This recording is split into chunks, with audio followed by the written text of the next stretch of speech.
All right.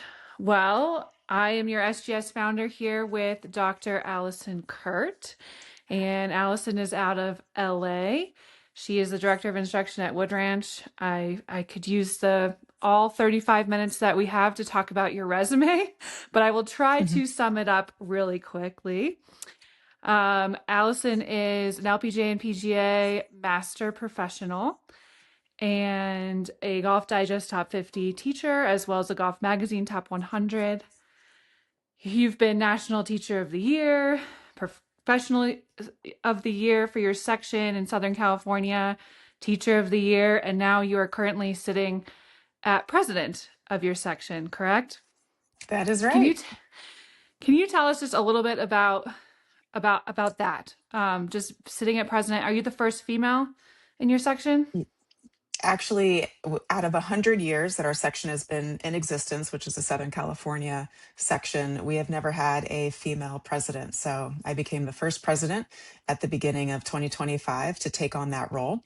And for those that aren't familiar with governance, it's a like 8-year process. So you start 2 years as secretary, and then you move into vice president for 2 years, then president for 2 years, and then you finish as honorary president for the last 2 years, cumulative of 8.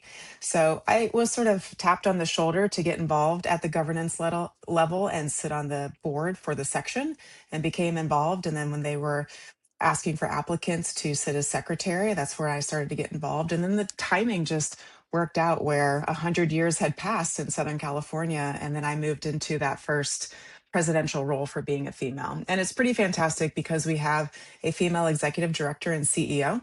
So it's very inclusive and very forward thinking for our section to have PGA members of diverse backgrounds and diverse genders to participate at the governance level. That's amazing, Allison. Congratulations. Thank Is you. there any like obstacles that you've faced along the way in regards to governance? Definitely. I was just sharing with a colleague earlier today that the service of being a PGA member and being at the governance level, the work is not hard. Like the work part is not that hard. It's dealing with people that is actually the hardest part. There's so many different personalities, there's so many different levels of attitude and engagement. And so we have 1,800 members in Southern California, as well as for me being involved at the national level with the PGA and with the LPGA as well. There's so many different types of people that we have to learn to work with and to share dissenting opinions and to share viewpoints that maybe rock the boat and are very forward thinking, similar to what Secret Golf Society is all about, is very forward thinking. And it's the first thing out there that's all inclusive for women. It can be very disruptive for people who are comfortable with the status quo and the norm of what has always been. So the biggest challenges have been in communication of tough ideas with people and hearing feedback and criticism where you're trying not to take it personally, but sometimes it can come across personally and you're trying to look at the good of what the idea has been. So that has been what I've been trying to navigate and become better at in taking those conflicting conversations and making them a win and making it progressive for our section. Yeah, I feel you personally. In some regard, it's hard to make change when there's a lot of no's coming your way, and to be very patient with that and just stick to your values and what you're trying to accomplish, right? And keep trying. So, more power to you. That's, I mean, amazing, amazing. Um, Tell us about your competitive background a little bit. Like, how did you So start playing golf? I've been playing golf since the age of 7, so I'm going on my third decade now. And I liked golf a lot and started playing because at the time there was nowhere for junior athletes to compete until they turned age 8. That's just how it was in St. Louis, Missouri. So here I am as a 6, 7 year old seeing my older brother, who's 2 years older, compete in sports and get involved. And I wanted to be able to do that. So at the age of 7, my dad introduced me to golf and was able to bring me out to the golf course. And it was sort of our thing to do. And I just picked up to it, was really keen, very athletic, had great body awareness. And as I started to move through the junior golf rankings and then through high school, became a standout at my high school locally, and then was able to sign a full scholarship to Florida State University and play for 4 years there. It really got a competitive spirit that is just a part of my DNA, a part of who I am. So I love competing. I always wanted to be the next greatest Annika Sorenstam, as I think a lot of young girls my age wanted to be, and it just wasn't in the cards for me. But my path was a little bit different post college, where I immediately started my PGA and LPGA teaching career, and then had opportunities thereafter to continue competing at the highest level. So presently to this day, I have a full schedule of section events with the PGA of America, and I have a full slate of the LPGA events as they run them. And I've been able to qualify over the past 11 years for 8 LPGA major championships. So that's been my competitive background. I hope to continue as I age and move into the senior category and have US Senior Women's Open. And that's many years down the road for me, but it is something that is like a lifelong of competition to look forward to. Absolutely. I don't know if you remember this, but the first time we played together was in the California State Open. And you were miles into your career at that point, and I was still playing on tour. And so our worlds were so different. And yeah, you probably don't even remember that, right? But we crossed paths, and then here we are again now that I'm in the profession and we have mutual friends and we're good friends. And it's just funny how golf brings people together, over a lifetime. So, but Yeah, that is I always, fascinating. isn't that funny? I always admired you, what you've been doing with your career, and you've started, like you said, right after college. So you started very young. How long have you been teaching? How many years now? So I'm going on my 20th year now. Amazing, amazing. Yeah, two Um, decades. So so another fun tournament. Let's talk real quick about our team championship. Um, we partnered a couple times.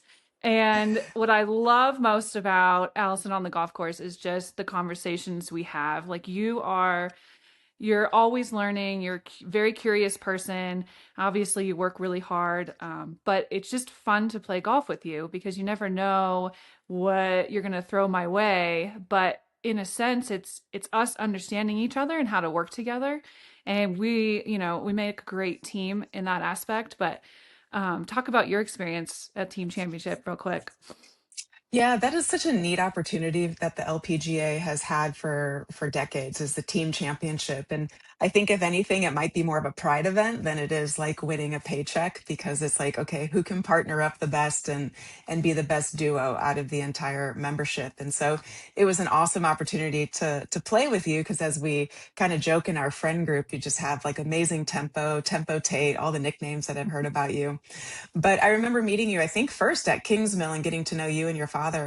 And your dad was just so, so kind to the group as we were playing and doing our practice round. And we just had a lot of great conversation out there. So that's really where I feel like our friendship was budding. But getting back to our team champ, I loved just being with a fellow competitor who had the same level of intensity, where you're not so uber serious where it's life or death, but you're also not so joking around where you don't care and you're drinking beers after the first bogey, let's say. And I think we had a very similar game in terms of length and direction that we tend to hit the ball, and then really complemented each other on the greens in terms of what's your speed and what's a good read.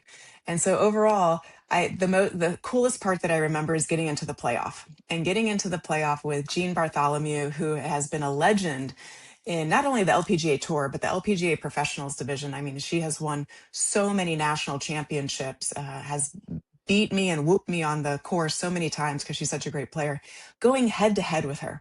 And we get onto that playoff hole and we're doing this crazy alternate shot stuff. And we end up having to use my approach shot. And then you just drain this, 20 footer from the fringe. Everyone's lined up on the hills. And it was just the coolest feeling to have that same level of competitiveness with a good friend, and then to thrive and succeed against really good players. So it's a great memory. I still have the paper big paycheck that they wrote out for us sitting on my bookshelf over here as a great memory. That's awesome. Yeah. And Jean's partner was Lisa Lott Newman, who also is a U.S. Women's Open champion. So we were up against a very tough duo, that's for sure. It was a fun format. So, and that was where we still both hit shots and then hit our second, correct? Or did we just do true alternate on that playoff? I can't remember. I think it was pick the best drive, and then um, I think we picked hit, switch, maybe, and then alternate from there on in.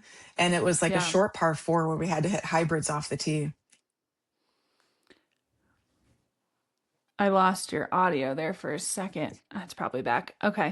Oh, can you hear me Well, now? so yeah, yep, I can. We're good. Okay. It's a good transition because that type of format and talking about knowing each other's games, it's there's so much strategy that goes into it, right? And you need, as a partner, it's like whose putter's kind of the hottest at the moment. That's who you want putting. Obviously you're going to factor in the probability of making the putt. You want a fairly uphill straight putt if possible, closer to the hole, that sort of thing. But also, like, yeah, who's really feeling it and ready to go. So I was happy to take the putter and knock it in on that one. That was super fun. Great memory. Yeah. So speaking of, the mental side of the game, you have a PhD.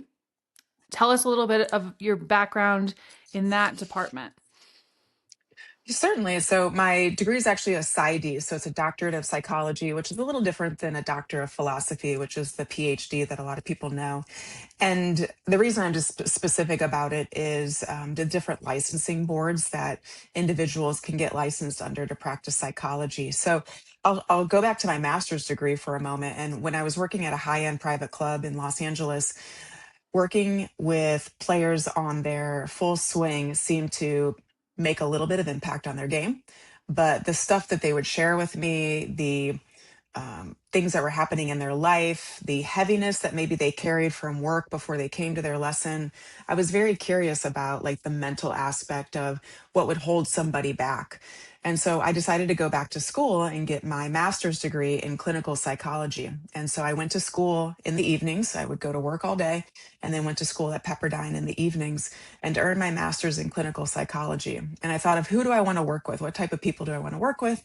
And what credentials might they look out for? And of course, just my overachieving self was saying you got to get your doctorate. So I took about a year off from after I graduated with my master's and I got my doctorate in clinical psychology.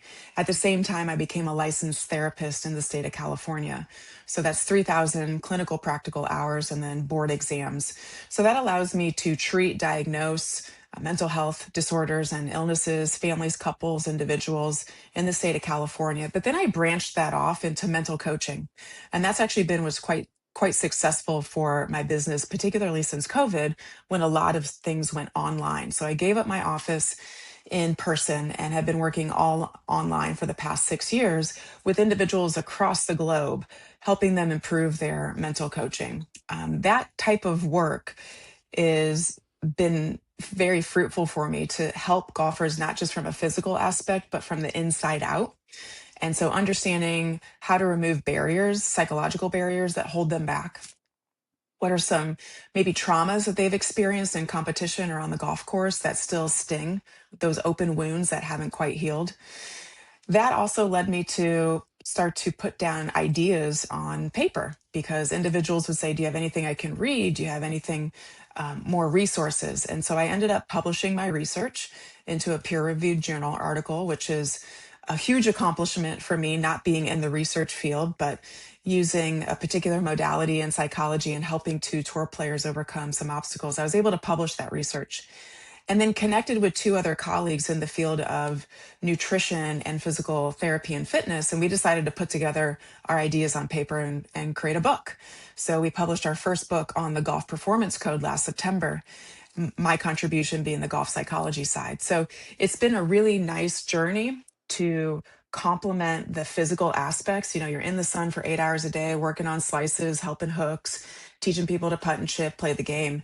But then to be able to come home and have a private practice and work with individuals like emotional components, spiritual components, reframing their neural connections in their brains, and then having resources to say, hey, go read this. I've got some more ideas that you can learn some more about how to be your best version of yourself when you're on the golf course.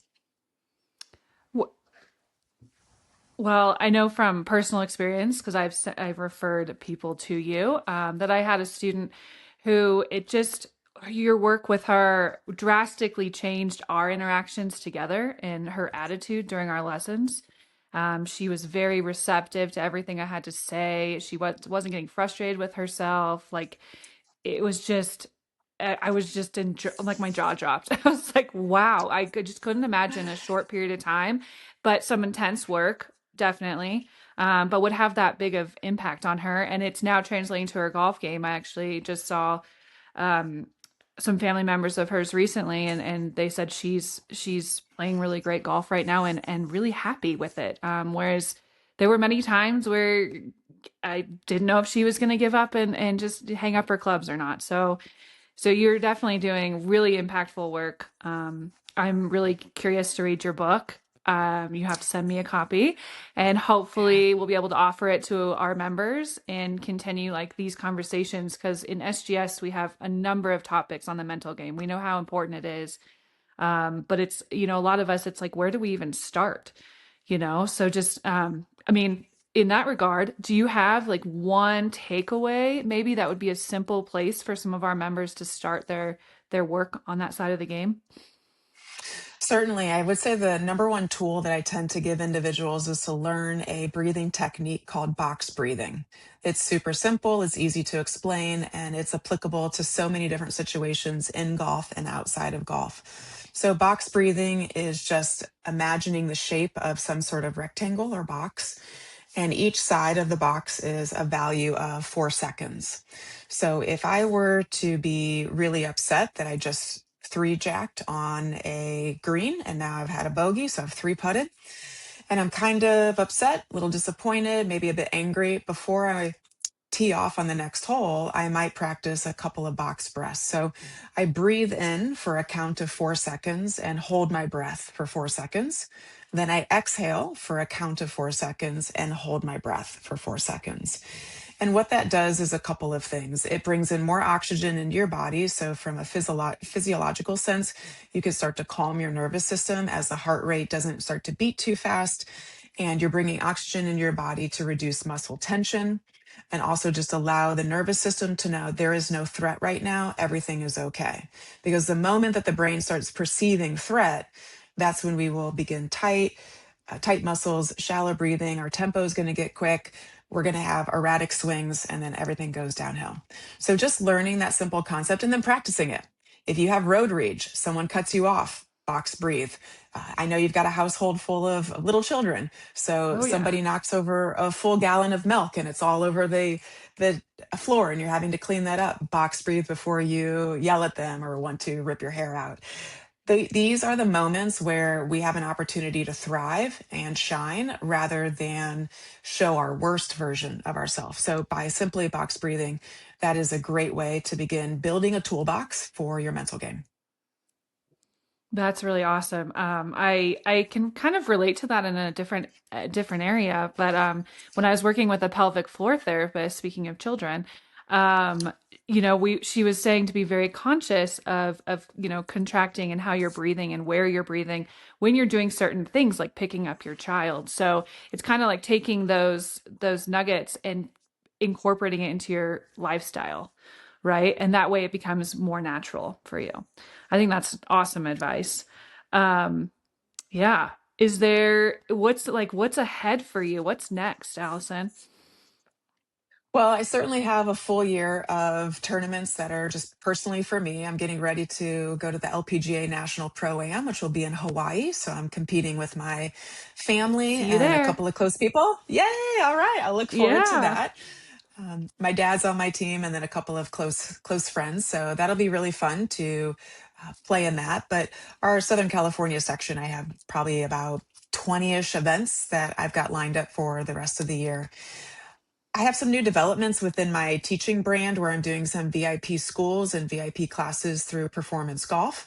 And so I have one scheduled each month for the remainder of the year. And that's been really great to have 2 days of an immersive experience with individuals from across the country who are flying out to Los Angeles to work with me and get their help, get my help on their games and spending a lot of time on the golf course with them. So that's an exciting business venture there. I'll be wrapping up my second year for my term for president, and that'll end in December. And then besides that, just trying to manage a little bit of me time, take care of me time, as I tend to spin a lot of plates going at once. I've already got my mind going now that I've published one book. I'm like, now that I know how to do it, I'd like to kind of do something on my own and put all of my ideas down into a place. I've also been working with a membership site myself that is a mental coaching site. And so it's an opportunity for my students to access my content as regards to mental coaching and get involved into a community where they can ask me questions 24/7 about some things that they're struggling with when it comes to the mental game. So it's a busy year ahead, as it always is, being in demand and being able to share great information with students and help them just play better golf. Well, there's one more thing that we have failed to mention that you do because you do everything. You are a marathon runner and you've totally hacked your body and your diet and it's wild. Like I would love to do just a tenth of that. But tell us a little bit about what you're doing and why you're doing it. Certainly. I'm running my third marathon here on Sunday, March 8th, the LA Marathon, and it starts from Dodger Stadium and finishes in Century City. Distance running had been something that I used to do. When I say distance running, like now it's really distance running, but in middle school and high school, it was kind of just to help me through the puberty stages when sometimes young girls put on a little bit of weight as they go through puberty. And my dad would run with me around the neighborhood. And it's something that it was fond memories of running. So I just continued running throughout my life and then decided I wanted to try to do a marathon. Only 1% of the world's population has ever finished a marathon. And I thought, well, I want to be a part of that 1% club. So I ran the New York City Marathon in 2021 with the PGA of America. They had a charity division, and I was able to raise some money for PGA Hope for veterans and junior golfers and then run in that marathon. And of course, after I finished that, I'm like, well, that's really cool, but I bet I can do better. I bet I can lower my time. So in 2022, I did the New York Marathon again and lowered my time, but it still wasn't like breaking par. I essentially want to break par, Ashley, in terms of the marathon. And presently, my Ugh. two first marathons are over par. So I was like, I'm going to give this one more chance. I'm going to give it a third chance and let's do LA, see if something's different. And in the process of running and training for a marathon, you have to eat differently. And so I partnered with one of my co authors, Dr. Guillermo Escalante, who's a bodybuilder, but he's an expert in nutrition. And I studied with him for over a year, consulted with him over a year about how to eat and how to eat for me specifically. And that totally changed my physique. When I looked at, and we write about this in the book too, writing or eating as a goal instead of restrictive eating, saying I can't eat this or I need to cut calories here, looking at what can I eat today to hit my goal. And that was just a huge reframe for me. So I have certain macro goals that I try to hit every day. And I'm constantly thinking about, okay, well, what is the source that can fuel that channel for me in terms of protein? What can I eat today that's going to fuel my carb source? So here we are on Thursday, 2 days away from the LA Marathon, probably the most fun time because it's carb load time. That means for the next Nice. 2 days, I have to jam in 300 grams of carbs, which is a lot of carbs. So it's just like Oh looking my God. for rice and bread and drinking Gatorades with sugar so that you can build up a lot of glycogen storage in your liver so that on Sunday when you deplete it, it'll all be out. But that's what's changed my total physique. And I've kind of gotten a little nerdy about nutrition and done some certifications and just educated myself because it's kind of fun to experiment with. Do you use a certain tracking app or how do you track all that stuff? Yeah, so I use MyFitnessPal and Okay. will pretty much scan and track everything that I consume. That will help me build not only the knowledge of like, oh, two Girl Scout cookies, it's Girl Scout cookie season. Two of those little tag-alongs are like 150 calories, where you're like, I could eat two full apples and still have some calories to bank. So it creates awareness when you start tracking and scanning barcodes of like what you're putting in your body, what toxic stuff is in your body with different oils and different sugars. So MyFitnessPal is my go-to. And don't get me wrong, there are certain days and times that I will just eat whatever I want, and that's okay. You can have a diet break. Um, I love birthday cake. I love cupcakes. I will have that and I will celebrate. I just won't do it every day. Speaking of, you're my birthday buddy. We have the same Yes, we share birthday. the same birthday. All right. So fun. Oh, I will say though, you are certifiably, I think, a little crazy because who finishes a marathon and as soon as you get done, decide, "Ah, I didn't quite hit my goal. I'm just gonna do it again." I think I would have said, I'm gonna take a break for quite a while and I'll revisit this later." But you were like, "Let's do this again." Yes, So fun. when I hit the number and I break par, maybe then I'll take a break from it. We'll see. Well, that just goes to show how stubborn we are because we still are competitive when it comes to golf and we expect to break par every time, even though we're spending all of our energy doing all of these other things and not practicing, right? But it's just, it's in our nature. And some of our students are like that too, right? They have really high expectations of themselves. And sometimes we just need to bring everybody, including ourselves, back to reality just a little bit. I think you accomplishing your feat is amazing. It's great to set Yeah. goals, but I'm proud of you regardless. Thank you, my um, friend. I appreciate that. of course. Well, we're about out of time, but is there anything lastly you want to say?